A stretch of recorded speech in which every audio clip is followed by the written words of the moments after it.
Babe, thank you ulit sa pag-atid sa akin, ah. Sobrang saya ko ngayon sa date natin.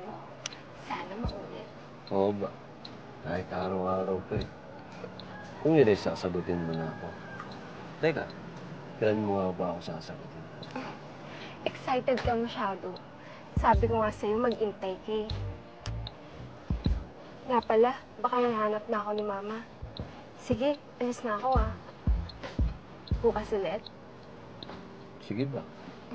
Review tayo sa kwarto. Okay. Bye, babe.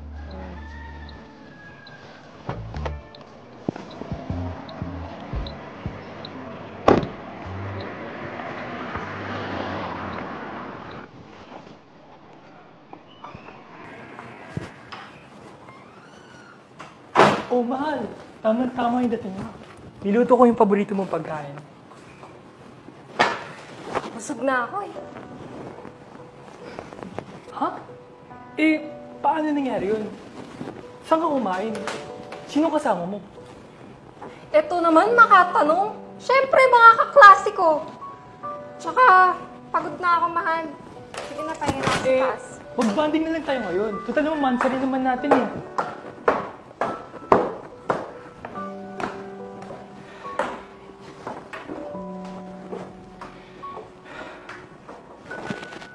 Siguro, ganun talaga. Pagod nga talaga.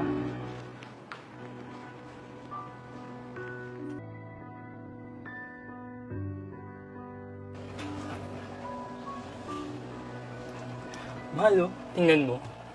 Alam mo ba itong restaurant na to?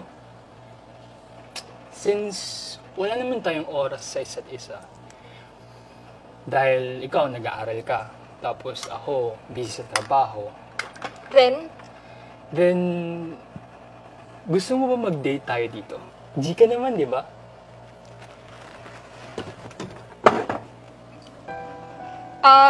Hindi pwede ngayon, mahal. May group project kami. Ha? Eh, Saturday ngayon ah. Wala kayong klase. Kahit na mahal, ngayon lang yung oras na makakagawa kami ng group project. Gusto mo yata lang kita sa school mo? Ay, wag na, mahal. Ako na. Tsaka school yun, hindi ka rin naman papapasukin doon.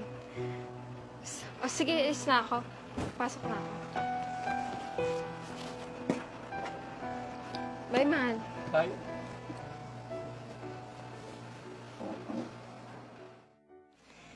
Hay, nakakamiss talagang humiga at mag-overnight dito sa kwarto mo. Namiss ko nga rin kayakap ka habang natutulog eh. Pero alam mo ba yung mas nakakamiss? Ano? Ito.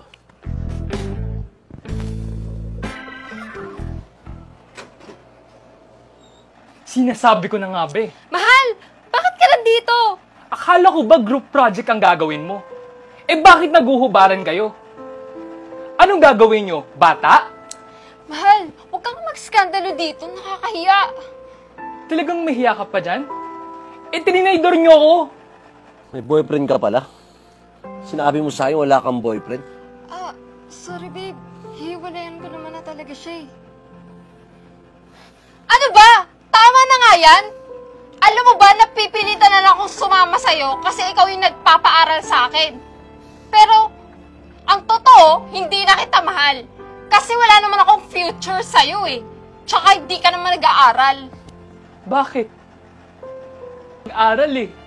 Para lang makapagtrabaho ako, para mapag-aral ka.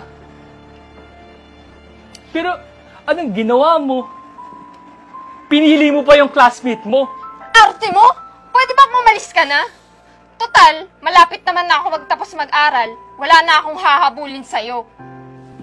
Alis! So sinabi mo, ginamit mo lang ako. Pero ito tandaan mo, wag na wag ka nang babalik sa buhay ko! As if babalik pa ako. Hello? Malapit na kaya ako maging professional. Tsaka, may bago na ako. Sinasagot na kita. Hindi mag-break na rin tayo. Ha? Ano break? Sinasagot na nga kita, di ba? Ayaw mo nun? Girlfriend mo na ako?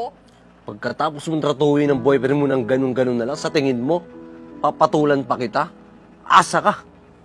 Pinatunayan mo lang sa akin na hindi ka yung tipong babae na dapat seryosohin at mahalin. Malis ka sa bahay ko. Babe, sorry na.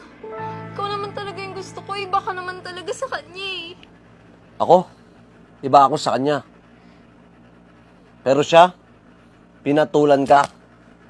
Ako, hindi ako papatol sa'yo. Kaya alis.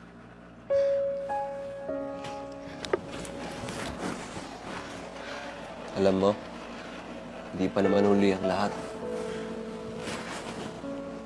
Lesson learned na sa'yo to. Sa susunod na relasyon mo, wag mong lolokohin at gagamitin. Malay mo, siya pala ang tunay na nagpakita sa'yo ng totoong pagmamahal.